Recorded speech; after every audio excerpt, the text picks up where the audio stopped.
March 5ರಂದು ಶಿರಾನಗರದ ಪ್ರವಾಸಿ ಮಂದಿರದಲ್ಲಿ ಸಫಾಯಿ ಕರ್ಮಚಾರಿಗಳಿಗೆ ಅಧಿಕೃತವಾಗಿ ಮಲ ವಿಲೇವಾರಿ ಮಿಷನ್ ಹಸ್ತಾಂತರಿಸಿದ ಸಫಾಯಿ ಕರ್ಮಚಾರಿ ಕಾವಲು ಸಮಿತಿ ಕರ್ನಾಟಕ ಜಿಲ್ಲಾ ಸಂಚಾಲಕ ಸಿದ್ದಗಂಗಯ್ಯ ಬೆಲ್ಲದಮಡು ನಂತರ ಮಾತನಾಡಿ ತಮಟೆ ಗ್ರಾಮೀಣ ಸಬಲೀಕರಣ ಕೇಂದ್ರದ ಮೂಲ ಉದ್ದೇಶ ಮಲ ಹೊರುವ ಪದ್ಧತಿ ನಿರ್ಮೂಲನೆ, ಸಫಾಯಿ ಕರ್ಮಚಾರಿ ಮತ್ತು ಪೌರ ಕಾರ್ಮಿಕರ ಪುನರ್ವಸತಿ ಹಾಗೂ ಅವರ ಮಕ್ಕಳಿಗೆ ವಿದ್ಯಾಭ್ಯಾಸ ನೀಡುವುದು.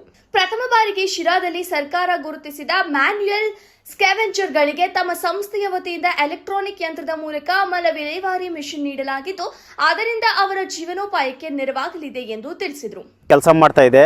ಸುಮಾರು ಕರ್ನಾಟಕ ರಾಜ್ಯದಲ್ಲಿ 11,000 ಜನ ಇವತ್ತು ಸ್ಥಳೀಯ ಪಂಚಾಯಿತಿಗಳಲ್ಲಿ, ಪುರಸಭೆ, ನಗರಸಭೆ, ಪಟ್ಟಣ ಪಂಚಾಯಿತಿಗಳಲ್ಲಿ ಕೆಲಸ ಮಾಡ್ತಾ ಇರೋ ಪೌರ ಕಾರ್ಮಿಕರು ಇವತ್ತು ಏನು ಕೆಲಸ ಮಾಡ್ತಿದ್ದಾರೆ ಅವ್ರನ್ನ 11,000 ಜನ ನಮ್ಮ ಸಂಸ್ಥೆ ಸಂಸ್ಥಾಪಕರು ಅವರು ಕಾಯಮಾತಿ ಮಾಡಿಸಿದ್ದಾರೆ. ಮತ್ತು ಜೊತೆಗೆ ಇವತ್ತು ಕರ್ನಾಟಕ ರಾಜ್ಯದಲ್ಲಿ 7,500 ಜನ ಐಡೆಂಟಿಫೈ ಮ್ಯಾನ್ಯುವಲ್ ಸ್ಕ್ಯಾವೆಂಜರ್ಸ್ ಇದ್ದಾರೆ. ಅದರಲ್ಲಿ 2018ರಲ್ಲಿ ಸಮೀಕ್ಷೆ ನಡೀತು. ಅದರಲ್ಲಿ ಸುಮಾರು ಒಂದು 4,500 ಜನ ಮ್ಯಾನ್ಯುವಲ್ ಸ್ಕ್ಯಾವೆಂಜರ್ಸು ಐಡೆಂಟಿಫೈ ಆಗಿದ್ದಾರೆ. ತುಮಕೂರು ಜಿಲ್ಲೆಯಲ್ಲಿ ಒಟ್ಟು 157 ಜನ ಸ್ಕ್ಯಾವೆಂಜರ್ಸ್ ಐಡೆಂಟಿಫೈ ಆಗಿದ್ದಾರೆ. ಈಗಾಗಲೇ 157 ಜನಕ್ಕೂ ಸಹ ತಮಟೆ ಸಂಸ್ಥೆ ವತಿಯಿಂದ 40,000 OTCA ಕೊಡಿಸಿದ್ದಾರೆ. ಅವ್ರಿಗೆ ತಾತ್ಕಾಲಿಕ ಪರಿಹಾರ ಅಂತ. OTC ಅಂದರೆ ತಾತ್ಕಾಲಿಕ ಪರಿಹಾರ, ಒನ್ ಟೈಮ್ ಸೆಟ್ಲ್ಮೆಂಟು. ಇವತ್ತು ಸಣ್ಣ ಸಣ್ಣ ಇದನ್ನು ಸ್ವಯಂ ಉದ್ಯೋಗ ಮಾಡ್ಕೊಂಡಿದ್ದಾರೆ. ಕುರಿ ಸಾಕಾಣಿಕೆ, ಮೇಕೆ ಸಾಕಾಣಿಕೆ ಆ ಥರ ಇದ್ದಾರೆ. ಇದು ತುಮಕೂರು ಜಿಲ್ಲೆಯಲ್ಲಿ ಶಿರಾ ಟೌನ್ನಲ್ಲಿ 6 ಜನ ಸ್ಕ್ಯಾವೆಂಜರ್ಸ್ ಇದ್ದಾರೆ. ನಮ್ಮ ಉದ್ದೇಶ ಏನಂದರೆ ಮಲ ಹೊರುವ ಪದ್ಧತಿ ನಿರ್ಮೂಲನೆ ಮಾಡಿ ಅವರು ಮುಖ್ಯವಾಹಿನಿಗೆ ಬರಬೇಕು, ಗೌರವಾನ್ವಿತ ಬದುಕನ್ನು ರೂಪಿಸ್ಕೋಬೇಕು. ಅದರಲ್ಲಿ ಲಕ್ಷ್ಮಣ ಒಬ್ಬರು, ನಾಗರಾಜ್ ಒಬ್ಬರು. ಇವ್ರಿಗೆ ನಾವು ಏನಾದರೂ ಒಳ್ಳೆ ಗೌರವಾನ್ವಿತ ಬದುಕನ್ನು ರೂಪಿಸ್ಬೇಕು, ಅವ್ರನ್ನ ಮುಖ್ಯವಾಹಿನಿಗೆ ತರಬೇಕು. ಈ ಅನಿಷ್ಟ ಪದ್ಧತಿಯಿಂದ ಕೆಲಸ ಮಾಡದೆ ದೂರ ಇರಬೇಕು. ಇಸ್ರೋದರೆ ಅಷ್ಟೇ ಮನಸ್ಸು ಮಾಡಬಾರ್ದು, ಬೇರೆ ಬೇರೆ ಸಂಘ ಸಂಸ್ಥೆಗಳು ಸಹ ಸಪೋರ್ಟ್ ಮಾಡಿ ಈ ಥರ ಮಲವರ ಪದ್ಧತಿಗೆ ನಿರ್ಮೂಲನೆಗೆ ಕರ್ನಾಟಕ ರಾಜ್ಯಾದ್ಯಂತ ಈ ಥರ ಸಕ್ಕಿಂಗ್ ಯಂತ್ರಗಳನ್ನ ಕೊಟ್ಟು ಟೆಕ್ನಾಲಜಿ ಬಳಸಿ ಮಲಮೂತ್ರ ಎತ್ತೋ ಥರ ಮಾಡಿ ಯಾವುದೇ ಮನುಷ್ಯನ ಬಳಸ್ದಂಗೆ ಇದು ನಿರ್ಮೂಲನೆ ಮಾಡಬೇಕು ಅಂತ ನಮ್ಮ ಸಂಸ್ಥೆಯ ಉದ್ದೇಶ. ಈಗ ನಾವು ಏನು ಸಂಸ್ಥೆ ವತಿಯಿಂದ ಇವರಿಗೆ ಕೊಟ್ಟಿದ್ದೀವಿ.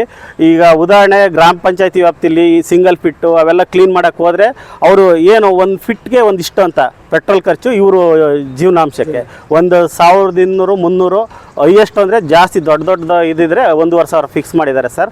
ಹಂಗಾಗಿ ಅದರಲ್ಲೇ ಪೆಟ್ರೋಲ್ ಖರ್ಚು ಮತ್ತು ಇವ್ರ ಮೇಂಟೆನೆನ್ಸು ಉತ್ತಮ, ಇವ್ರ ಜೀವನನೂ ಅದರಲ್ಲಿ ಆಗಬೇಕಲ್ಲವ್ರ. ಹಂಗಾಗಿ ಈ ಥರ ವ್ಯವಸ್ಥೆ ಮಾಡ್ಕೊಂಡು ಇದನ್ನು ನಡೆಸ್ತಾ ಇದ್ದಾರೆ ಸರ್.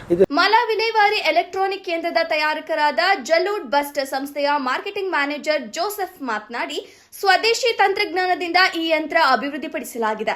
ಬ್ಯಾಟರಿ ಚಾಲಿತ ಯಂತ್ರ ಆದುದರಿಂದ ಕಡಿಮೆ ವೆಚ್ಚದಲ್ಲಿ ಹಾಗೂ ಪರಿಸರ ಮಾಲಿನ್ಯವಿಲ್ಲದೆ ಕಾರ್ಯನಿರ್ವಹಿಸುತ್ತದೆ. ಮೊದಲ ಬಾರಿಗೆ ಶಿರಾನಗರಕ್ಕೆ ಈ ಯಂತ್ರವನ್ನು ತಮಟೆ ಸಂಸ್ಥೆ ಮೂಲಕ ನೀಡಿರುತ್ತೇವೆ. ಇನ್ನು ಅನೇಕ ಕಂಪನಿಗಳು ತಮ್ಮ CSR ನಿಧಿಯನ್ನ ಈ ತರಹ ಯಂತ್ರಗಳಿಗೆ ನೀಡುವುದರ ಮೂಲಕ ಮ್ಯಾನ್ಯುಯಲ್ ಸ್ಕ್ಯಾವೆಂಜರ್ಗಳ ಬದುಕನ್ನ ಹಸನು ಮಾಡಬೇಕಾಗಿದೆ ಎಂದು ಹೇಳಿದರು. ಇವಾಗ ಸದ್ಯಕ್ಕೆ ನಾವು ಇಲ್ಲಿ ಇವರಿಗೆ ಸಿರಾ ಇದಕ್ಕೆ ನಾವು ಫಸ್ಟ್ ಟೈಮು ಈ ತಮಟೆ ಸಂಸ್ಥೆ ಮೂಲಕ CSR ಇದರಿಂದ ನಾವು ಇದನ್ನು ಇದು ಮಾಡಿದ್ದೀವಿ. ಸೊ ಇನ್ನು ಇದೇ ಥರನೇ ತುಂಬ ಅಡ್ವರ್ಟೈಸ್ಮೆಂಟ್ ಆಯಿತು ಅಂದರೆ ನಮಗೆ ಇನ್ನೂ ಉತ್ಪಾದನೆ ಜಾಸ್ತಿ ಆಗುತ್ತೆ ಸರ್. ಅದು ಬಿಟ್ಟು ಬೇರೆ ಯಾವುದಾದ್ರೂ ಈ ಥರ ಸಫಾಯಿ ಕರ್ಮಿಗಳಿಗೆ ಅನುಕೂಲ ಆಗೋದು ನೀವು ಡೆವಲಪ್ ಮಾಡಿದ್ದೀರಾ ನಿಮ್ಮ ಜಲದ ಬಸ್ತಿಂದ? ಇವಾಗ ಸದ್ಯಕ್ಕೆ ಇದನ್ನೇ ಈ ಸಕ್ಕಿಂಗ್ ಮಿಷಿನ್ನು ಇದು ಮಾಡಿದ್ದೀವಿ. ಇವಾಗ ಸದ್ಯಕ್ಕೆ ಇನ್ನೂ ಹೊಸ ಇನ್ನೋವೇಷನ್ ನಡೀತಾ ಇದೆ. ಸದ್ಯದಲ್ಲೇ ಅದನ್ನು ನಾವು ಅಡ್ವರ್ಟೈಸ್ಮೆಂಟ್ ಮಾಡ್ತೀವಿ ಸರ್. ಓಕೆ, ಈ ಮೇಂಟೆನೆನ್ಸ್ ಹೇಗೆ ಸರ್ ಇವರು? ಯಾಕೆಂದರೆ ಇವ್ರದ್ದು ಮೇಂಟೆನೆನ್ಸ್ ಚಾರ್ಜ್ ಎಷ್ಟು ಬರುತ್ತೆ, ಹೇಗೆ ಯಾವ ಥರ ನಿಮ್ಮ ಕಂಪ್ನಿಯಿಂದ? ಮೇಂಟೆನೆನ್ಸ್ ಬಂದುಬಿಟ್ಟು 1 ಇಯರ್ವರೆಗೂ ಫ್ರೀ ಇರುತ್ತೆ. ಸೊ ಏನೇ ಪಾರ್ಟ್ಸು ಏನೇ ಹೋದ್ರೇನು ನಾವು ಅದು ಆ್ಯನ್ಯುಯಲ್ ಮೇಂಟೆನೆನ್ಸ್ ಕಾಂಟ್ರಾಕ್ಟ್ ಅಂತ ಇರುತ್ತೆ. ಆ ಆನ್ಯುಯಲ್ ಮೇಂಟೆನೆನ್ಸ್ ಕಾಂಟ್ರಾಕ್ಟಲ್ಲಿ ಫುಲ್ ಎಲ್ಲ ನಮ್ಮದೇ ಬರುತ್ತೆ. ಪಾರ್ಟ್ಸೇ ಆಗಲಿ ಏನೇ ಆಗಲಿ, ಹೊಸದು ಚೇಂಜ್ ಮಾಡೋದು ಇಲ್ಲ ಸರ್ವಿಸ್ ರಿಪೇರಿ ಏನೇ ಇದ್ರೂ ಎಲ್ಲ ನಾವು ನೋಡ್ಕೊತೀವಿ. 1 ಇಯರ್ವರೆಗೂ ಅದು ಕಾಂಟ್ರಾಕ್ಟ್ ಇರುತ್ತೆ ಸರ್, ಫ್ರೀ ಇರುತ್ತೆ. ಆಫ್ಟರ್ 1 ಇಯರ್ ನಿಮ್ದು ಏನಾದ್ರು ಮೇಂಟೆನೆನ್ಸ್ ಚಾರ್ಜಸ್ ತೊಗೊಂಡು ಮೇಂಟೆನೆನ್ಸ್ ಮಾಡ್ತೀರಾ? ಅದು ಚಾರ್ಜಸ್ ಆಗುತ್ತೆ. ಸಪೋಸ್ ಸ್ಪೇರ್ಸ್ ಏನಾದರೂ ಹೋಯ್ತು ಅಂದರೆ ಅದಕ್ಕೆ ಚಾರ್ಜಸ್ ಅಲ್ಲ, ಮೇಂಟೆನೆನ್ಸ್ ಚಾರ್ಜಸ್ ಅಂತ ಮೇಂಟೆನೆನ್ಸ್ ಅಂತ ಆನ್ಯುಯಲ್ ಮೇಂಟೆನೆನ್ಸ್ ಅಂತ ಅಂತಾರೆ. ಸೊ ಅಮೌಂಟ್ ಕಟ್ಟಿಸಿ 1 ತಿಂಗಳಿಗೆ ಒಂದ್ಸರಿ ಬಂದು ಜನರಲ್ ಚೆಕಪ್ ಮಾಡಿಬಿಟ್ಟು ಹೋಗ್ತಾ ಇರ್ತೀರಾ? ಆ ಥರನೂ ಇದೆ, ಇಯರ್ಲಿ ಕಾಂಟ್ರಾಕ್ಟ್ ಆ ಥರನೂ ಇದೆ ಸರ್. ತಮ್ಮ ಹೆಸರು? ಲಕ್ಷ್ಮಣ ಅಂತ. ನಿಮ್ಮ ಹೆಸರು? ನಾಗರಾಜ್. ಸರ್ ಮೊದಲು ನೀವು ಮಲ ಹೊರದೆಲ್ಲ ಮ್ಯಾನ್ಯಲ್ ಅಂದ್ರೆ ಕೈ ಬಳಸಿ ಇದ್ ಮಾಡ್ತಾ ಇದ್ರಿ. ಹೌದು ಅದು ತುಂಬಾ ಡೇಂಜರಸ್. ಮಲದ ಗುಂಡೆಯಲ್ಲಿ ಇಡಬೇಕಾದ್ರೆ ಪ್ರಾಣಾಪಾಯ, ಪ್ಲಸ್ ಅದು ಸಾಂಕ್ರಾಮಿಕ ರೋಗಗಳು ಅದು ಇದಕ್ಕೆ ಎಡೆ ಮಾಡಿಕೊಡ್ತಾ ಇತ್ತು. ಹೌದು ಸರ್. ಈಗ ತಮಟೆ ಒಂದು NGO ಸಂಸ್ಥೆಯವರು ನಿಮ್ಗೆ ಒಂದು ಸೆಕ್ಕಿಂಗ್ ಮಿಷಿನ್ ಕೊಟ್ಟಿದ್ದಾರೆ. ನಿಮ್ ಜೀವನ ನಡೆಸ್ಕೊಂಡು ಹೋಗ್ಬೇಕು, ಮೇಂಟೆನೆನ್ಸ್ ಮಾಡ್ಕೊಂಡು ಸ್ಟಾರ್ಟ್ ಮಾಡ್ಕೊಂಡಿರಿ ಅಂತ. ಈಗ ಇದು ಕೊಟ್ಟದ್ಮೇಲೆ ನಿಮ್ ಬದುಕು ಹೆಂಗಿದೆ ಸರ್? ನಮ್ಮ ಬದುಕು ಇವಾಗ ಇದನ್ನ ಕೊಟ್ಟಿದ್ಮೇಲೆ ನಮ್ಮ ಬದುಕು ಒಂದು ಸ್ವಲ್ಪ ಚೆನ್ನಾಗಿ ಇದಾಗ್ತಾ ಐತೆ. ಇನ್ನೊಂದು ಸ್ವಲ್ಪ ಜನಗಳಿಗಿನ್ನ ಪಬ್ಲಿಸಿಟಿ ಆಗ್ಬೇಕು ಸರ್. ಆಮೇಲೆ ಈಗ ಅವಾಗ ಇನ್ನೊಂದು ಏನಂದ್ರೆ ಗೊತ್ತಾ, ನಮ್ಗೆ ಅದನ್ನ ಕೈಯಲ್ಲಿ ಎತ್ತಬೇಕಾದ್ರೆ ಯಾರನ್ನು ನಮ್ಮನ್ನ ಹತ್ರಕ್ಕೆ ಇದು ಮಾಡ್ತಿರ್ಲಿಲ್ಲ.